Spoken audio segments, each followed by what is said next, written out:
Bem-vindos, essa é a primeira entrevista ao vivo da agência CMA, aqui no Instagram. Hoje nós vamos falar com o Luiz Dinesi, que nos acompanha aqui. Ele é presidente da Federação de Serviços do Estado de São Paulo, a FESESP, e o tema da nossa entrevista é justamente qual a perspectiva para o setor de serviços, dado que esse setor provavelmente será o mais afetado pela pandemia do novo coronavírus, porque a demanda que se tem por serviços não é acumulável, como no caso dos produtos industriais, enfim, das indústrias de bens de consumo. Então, primeiramente, boa tarde, Luiz, obrigado pelo seu tempo e pela disposição em falar com a gente. É, Eu que a minha, agradeço. a minha primeira pergunta é justamente sobre o nosso tema principal aqui, né? Os números divulgados até agora sobre o setor de serviços brasileiro mostram que o quadro é bem negativo, né? O IBGE mostrou que em abril o volume de serviços, né, que é mais ou menos equivalente à receita do setor, teve um dos piores resultados desde janeiro de 2011. Da mesma forma, o índice dos gerentes de compra das empresas desse setor também atingiu a mínima recorde em abril. Os resultados de maio ainda não saíram, deve sair essa semana. Mas, ao mesmo tempo, parece que os empresários das prestadoras de serviço ainda guardam uma certa expectativa positiva para os próximos meses, né? É, o que eu queria saber de você é justamente se o pior para o setor de serviços já passou. Se é possível saber até agora qual que é o tamanho da crise para as empresas do setor desse segmento. Boa tarde, obrigado, Gustavo. Prazer em ouvi-lo. Eu tenho algumas informações que eu acho que podia. Primeiro, nós fizemos um estudo referente ao o reflexo da crise sobre os setores, e o setor de serviço, nesse estudo que a gente fez, vai perder cerca de 2 milhões de empregos hoje no ano de 2020, e com uma Uhum. redução do PIB de 3,4%. Isso parece que, inclusive, vai ser um pouco mais do que aquilo que desse estudo que nós fizemos há 15 dias atrás e apresentamos. A perspectiva, veja bem, o setor de serviço é realmente o setor que mais sofre com relação às crises, porque é a última a tomar providências para a retomada. Os outros começam antes da gente. Os setores de serviço sempre são os últimos a retomar a atividade. E é o primeiro a ser cortado e o último a ser considerado. Porém, eu acho que tem certos setores, em função da atividade de cada um, que durante o período da crise, a gente tem setores que cresceram. Por exemplo, tem setores da área de TI, saúde, é, toda essa parte de delivery, comunicação, etc., isso cresceu, porque foi o maior demandado pela população. Agora, tem outros setores que ficaram praticamente sem nenhuma atividade econômica. Por exemplo, barbeiro, parte na parte de fisioterapias, todos esses serviços profissionais, etc., praticamente não tiveram desenvolvimento durante esse período, porque ficaram fechados com relação a isso. Agora, tem setores que, se autorizarem o funcionamento, por exemplo, a parte de cabeleireiro, barbeiro, no momento em que isso for autorizado, o setor começa rapidamente a se ativar, né? Por exemplo, problemas de eventos também, que empregam cerca de 100 mil pessoas ano nessa área de eventos, etc., e que fatura quase 5 bilhões por ano. Esses setores podem tomar iniciativa rapidamente, porque já as programações já estavam sendo feitas, já estavam programadas, e isso faz com que, automaticamente, se for liberado, as pessoas podem voltar a executar esse tipo de serviços. Nas áreas de academias, a mesma coisa. Se você abrir as academias, também vai ter um grande resultado rapidamente. São Uhum. setores mais dinâmicos e que podem, logo em seguida, ser tomada essa providência. Agora, tem setores que são mais demorados um pouco para você reativar, que são os restaurantes, são a parte de alimentação, que isso as pessoas, pouco a pouco, vão voltando a utilizar essa atividade. em função também da necessidade de conviver com essa parte. Por exemplo, tem setores que têm serviços de home service, né? A informática, por exemplo, praticamente hoje quase 90% do nosso setor de TI está em home service, né? Então, não houve uma diminuição, está trabalhando em um outro formato, evidente, no formato que está custando um pouco mais caro, isso tem que se adaptar também, mas está atuando, né? Agora, tem setores que efetivamente vão demorar um pouco mais na execução. Por exemplo, hotéis, restaurantes, etc., que eu estava falando, né? Uhum. Tem alguns estudos aqui que a gente mostra, por exemplo, a área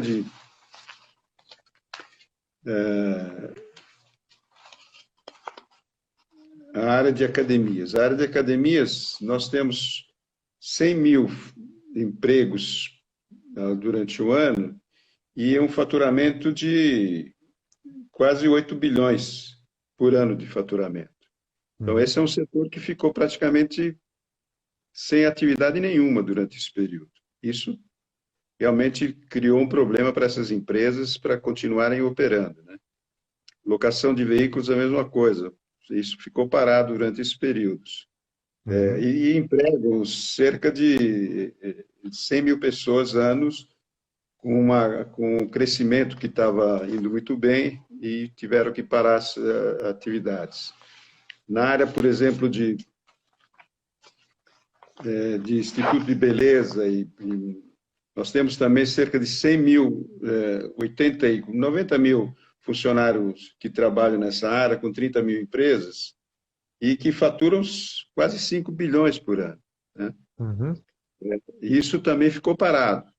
São recursos que, nos setores que podem interligar outros setores e que ficaram parados e que, para recuperar esses recursos, vão demorar um pouco. As dificuldades na recuperação é que vai ser mais difícil. Tem empresas que sofreram sem poder faturar, sem poder empregar, inclusive, tiveram que despedir pessoas para poder continuar sobrevivendo e agora, para se reativar, vão demorar um pouco mais. Tá, e é justamente sobre isso que eu queria perguntar, a segunda pergunta que eu tenho para fazer, né? Aqui em São Paulo, especificamente, o governo do estado, que é o estado mais atingido até agora pela Covid, anunciou na semana passada um plano para reativar a economia a depender de alguns critérios sanitários e de infraestrutura hospitalar, né? Então, nas regiões menos atingidas, seria liberado uma parcela maior de funcionamento de atividade das empresas, nas mais atingidas, o oposto. Da forma como você vê, essa retomada ela é necessária, ela precisa ser feita agora, porque também é um contraditório aí nessa decisão do governo de que os casos aqui em São Paulo ainda estão crescendo, né? Então essa retomada precisa ser feita o mais rápido possível, ela precisa, ou daria para esperar mais um pouco. E outra coisa também, o setor de serviços está preparado para essa retomada, porque uma das exigências para que se retome as atividades, pelo menos nessa fase inicial, é que sejam seguidos protocolos de prevenção contra a Covid, que obviamente vão alterar a forma como as empresas funcionam, principalmente, como você disse, as que exigem, que prestam serviço presencialmente, como restaurantes, por exemplo, né? Então, nesse sentido, esse setor de serviço está preparado para essa reabertura? Olha, o problema é o seguinte, nós fizemos um trabalho, pelo menos o setor aqui no Estado, a gente participou do trabalho de preparação desses protocolos, né? Inclusive com o governo do Estado. Foram feitos vou dar um exemplo, na área de TI. Nós fizemos um trabalho intenso com relação a isso, criamos um protocolo de comum acordo com o governo e apresentamos e foi aprovado. Com relação ao problema da Prefeitura de São Paulo, especificamente, a Prefeitura de São Paulo não autorizou diretamente esse protocolo, estendeu, inclusive, o fechamento por mais 15 dias, né? E esses protocolos que são exigidos agora pela Prefeitura, tem algumas coisas que praticamente são impossíveis os setores se organizarem para que isso aconteça. Por exemplo, eles pedem que a gente faça o teste de todas as pessoas que trabalham na empresa, ou até das pessoas que vão presencialmente visitar as empresas ou os profissionais nessa área. Isso é um custo elevado, né? Por exemplo, também criar creches praticamente dentro da empresa para poder manter os funcionários, os filhos dos funcionários para poder trabalhar.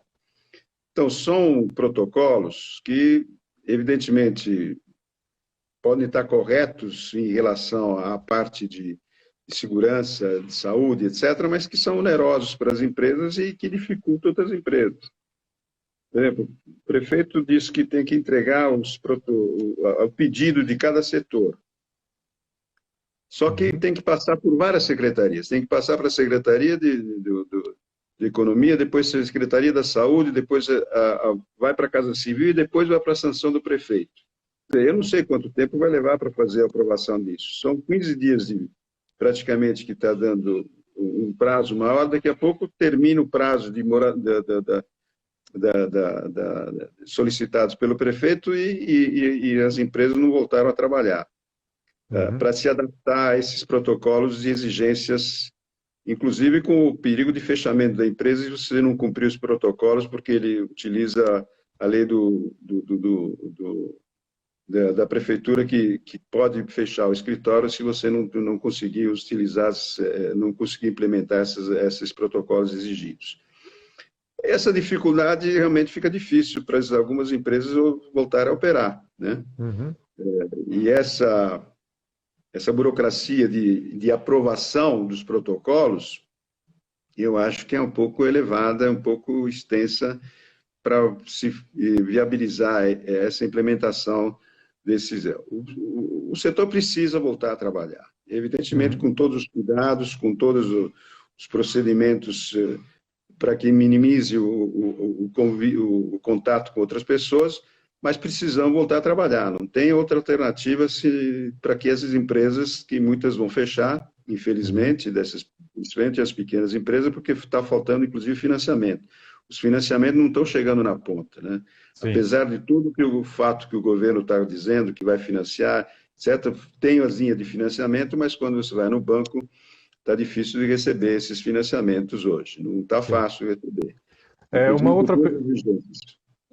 Desculpa te interromper, mas ainda nessa questão da abertura, da reabertura dos serviços, né, das empresas, pelo que você relatou, então o que parece é que, diante de tantos protocolos que estão sendo exigidos para a reabertura, o que parece é que essa decisão foi mais uma decisão de sinalização política do que uma decisão realmente preocupada em retomar a atividade dessas empresas. É isso que está acontecendo, na sua opinião? Veja bem, pela dificuldade de aprovar um protocolo desse, se você vê o decreto e essas dificuldades que colocaram para aprovar o protocolo, passar por várias secretarias, inclusive para aprovação final do prefeito, realmente é uma dificuldade para você incentivar, para você conseguir implementar esses protocolos e essas exigências. Não sei se foi feito propositalmente disso. Eu acho que foi o principal objetivo preservar a saúde das pessoas, mas com tamanha dificuldades, realmente fica difícil. Por exemplo, fazer teste de cada funcionário, a empresa tem empresas que podem até despender esses recursos, mas a maioria das empresas não vão, as pequenas empresas não vão conseguir pagar 200, 300 reais para fazer um teste de cada funcionário, né? Que é o que está custando hoje. Para você, se você não cumprir esses protocolos, você tem a lei do uso do solo que pode fechar o escritório. Então, você pode, com o próprio prefeito, pode fechar o escritório se você não cumprir as exigências previamente definidas. A fiscalização disso, como é que vai ser feita, né? Quem é que vai fazer essa fiscalização de que eu estou cumprindo esses protocolos ou não? Também tem isso. Pode chegar uma denúncia simplesmente de um funcionário dizendo que não está sendo cumprida e a prefeitura vai lá, mas eu não sei se tem condição de organizar isso também, da fiscalização dessa. Pode ser que são exigências até que não necessariamente precisavam ser implementadas agora. Sim. E sim devia ter uma certa flexibilidade e aceitar as tomadas de decisões dos próprios empresários para garantir essa possibilidade de abrir, né? Mas na prática, então, do jeito que a situação está posta, essa reabertura não deve resultar numa retomada imediata das atividades das empresas de serviços. Depende da agilidade que a prefeitura vai ter para viabilizar esses protocolos. Eu sei que hoje eu li notícias que tem 33 setores que já pediram os protocolos lá para a entrada. Agora, quanto tempo vai levar? Inclusive, não tem prazo para responder. Uhum. No decreto não tem os prazos. Olha, a secretaria tal vai levar um dia para responder. Não tem prazo. Você manda o protocolo lá e depois não se sabe quando é que você vai ser chamado, quando você vai receber essas informações para poder viabilizar os protocolos. Uhum. Isso cria um problema sério para as empresas implementarem isso, né? Certo. Eu queria aproveitar, diga. Não, por favor, continua.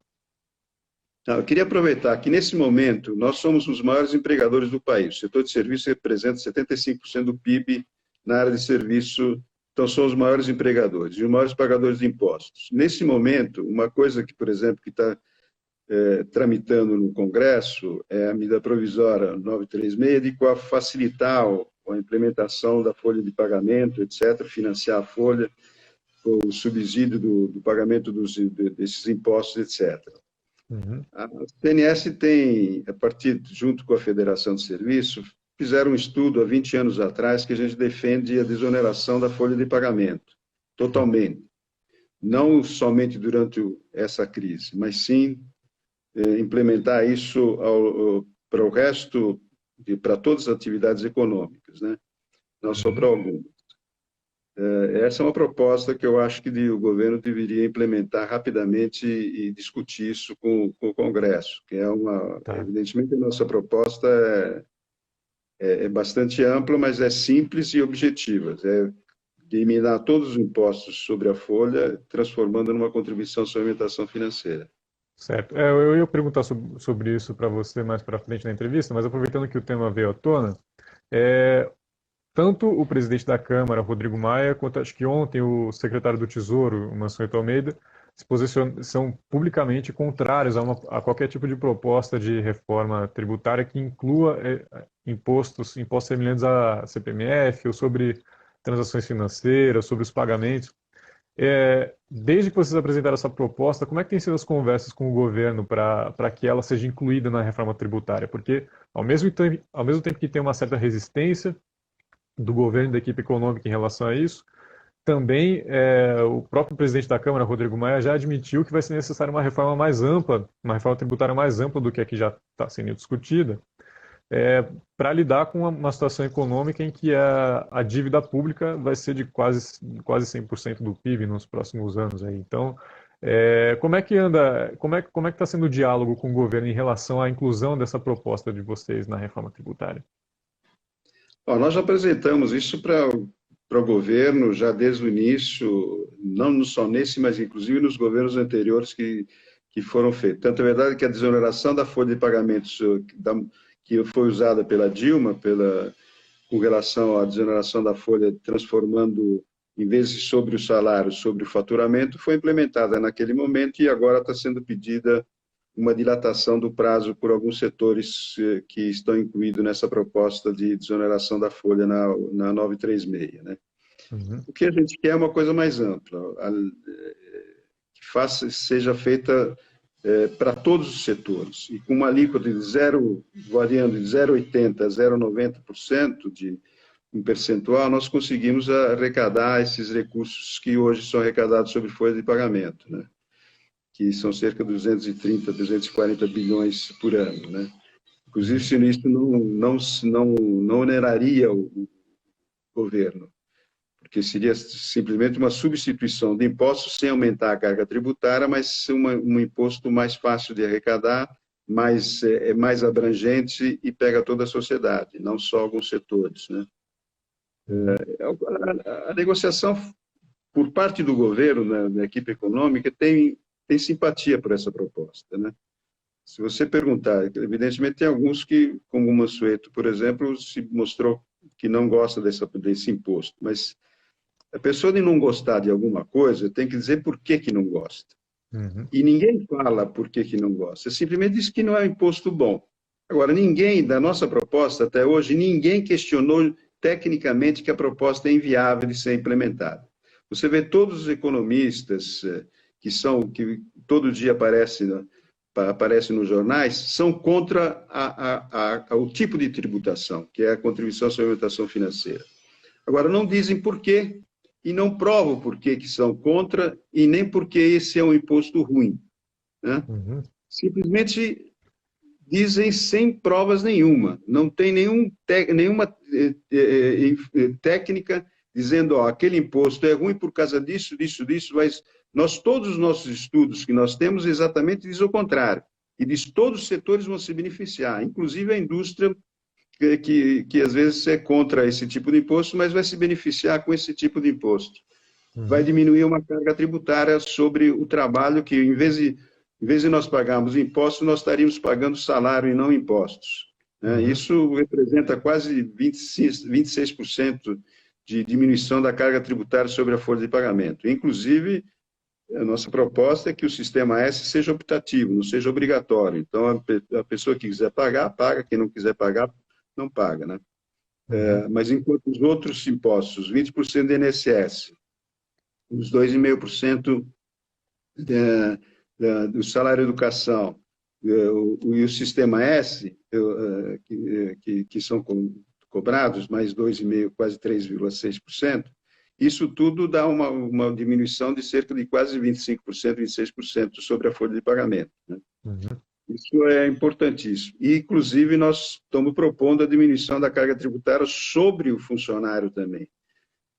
3 pontos, nós diminuiríamos 3 pontos percentuais do INSS que é pago pelos funcionários, para ele, quando for retirar o dinheiro do banco, vai pagar a contribuição à suplementação financeira, mas já foi beneficiado com a diminuição da carga tributária. E já está embutido no 0,82, 0,82 que a gente está propondo de alíquota. Quer dizer, é uma proposta imediata, pode ser implementada imediatamente.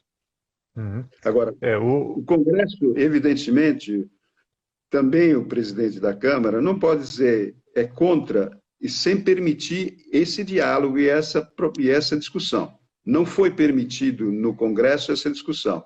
Só foi apresentado a PEC 45, mas falar sobre desoneração da folha em substituição com uma contribuição à suplementação financeira, nunca foi feita uma proposta por parte do presidente da Câmara para ser discutida. Já que nós estamos na democracia, deixa discutir um pouco essa proposta no Congresso. Dá oportunidade para os setores que defendem essa proposta para que isso aconteça. Pegando esse gancho do Congresso, Luigi, a gente está falando aí da possibilidade de se ampliar a reforma tributária para incluir essa desoneração da folha e ajudar na retomada do setor de serviços. Mas no momento, agora, as medidas que você já mencionou que o dinheiro que o governo anunciou não está chegando na ponta, né? Não é uma declaração que a gente vê, não é uma declaração muito rara de se ver, né? De se ouvir. A gente já ouve várias pessoas falando a mesma coisa, o próprio governo admitindo que ainda está tendo dificuldade de fazer com que as empresas acessem as linhas de crédito que foram criadas.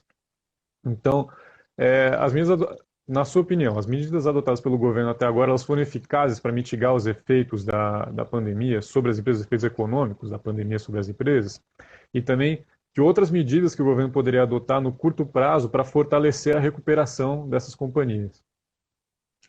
Olha, o governo fez um grande incentivo para a população, através dos R$ 600, esse subsídio que ele está dando para a população carente, isso é muito importante, porque se não tivesse isso, nós estaríamos numa condição muito mais dificuldade socialmente falando, né?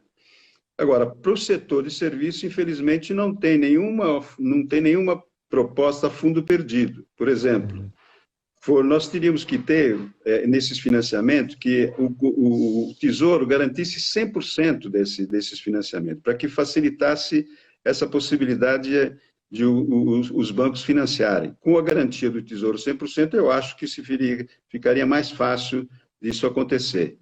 Na Europa está acontecendo isso, não é uma coisa que eu estou dizendo. Na Europa deram lá 25 mil euros, por exemplo, na Itália, deram 25 mil euros a fundo perdido, ou com garantia de 100% do parte do Tesouro. Então, assim mesmo, lá também eu tenho acompanhado, também tem dificuldades para os bancos, às vezes, financiarem essa parte. Mas está com 100% de garantia do Tesouro. Aqui podia fazer a mesma coisa disso. Eu acho que o Tesouro poderia ter a iniciativa de garantir. Parece que o Banco Central está querendo fazer alguma coisa nesse sentido, mas fazendo com que exatamente haja 100% de garantia para mitigar essa possibilidade de exigências por parte do administrativo, por parte dos bancos, que requerem uma contrapartida que, às vezes, a empresa não tem condição nenhuma de dar. Se ela está na penúria, como é que ele pode dar contrapartida do quê? Uhum. Então, Isso se eu diz acho que na... esse é a garantia, não é uma garantia 100%. Eu acho que isso poderia ser feito, já que tem condição de fazer, especialmente para as pequenas e médias empresas. Para as grandes empresas, lá na Europa, por exemplo, em vez de não estão dando 100%, estão dando 90%, deixando, inclusive, 90% de garantia do Tesouro, com 10% de garantias por parte das próprias empresas. Eu acho que esse exemplo que está acontecendo na Europa poderia ser adotado. Nós somos um país não tão rico quanto eles, mas eu acho que eles estão tomando posicionamentos que eu acho que podiam ser feitos aqui também. Uhum. O principal argumento do governo para não adotar políticas como essa é que as soluções têm que ser de mercado, ou seja, o governo pode assumir todo o risco da operação, e também de que o governo não tem tanto dinheiro quanto esses países, como você já mencionou. Pelo que você me disse, então, seria teria pouca diferença entre o que o governo está fazendo e o que ele deveria fazer para ajudar as empresas. Seria mais uma questão de ajustar essas operações de auxílio ao crédito, é isso?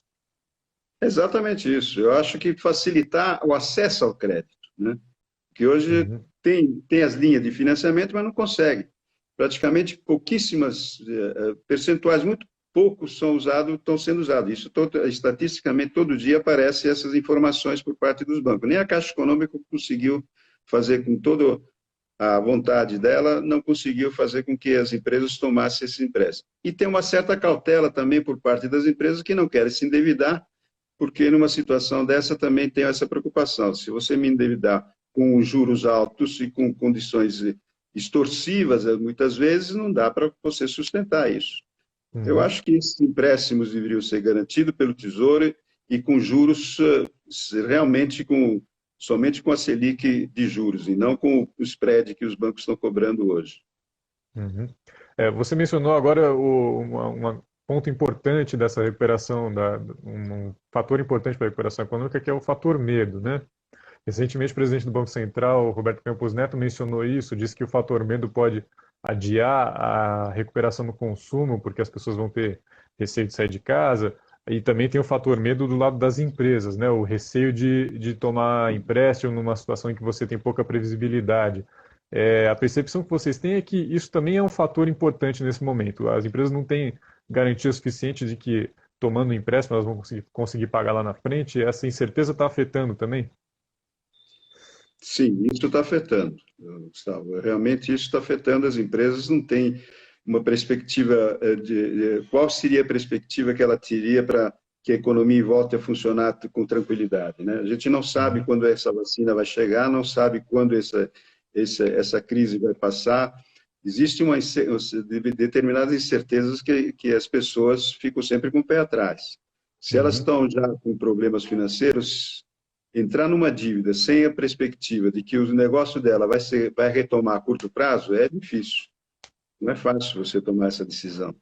Por isso que Uhum. precisaria ter uma garantia que o governo facilitasse esses empréstimos de longo prazo a juros baixos e com garantia do próprio governo para que esses empréstimos sejam honrados eventualmente. Claro que não é fundo perdido isso. Você está simplesmente garantindo que o governo faça essa garantia. Se ele não pagar, evidentemente o governo tem todas as possibilidades de cobrar esses impostos, esses financiamentos da própria empresa. Não é, Uhum. no caso aqui, não seria nem a fundo perdido, é que fazer com que o governo garantisse a possibilidade do empréstimo.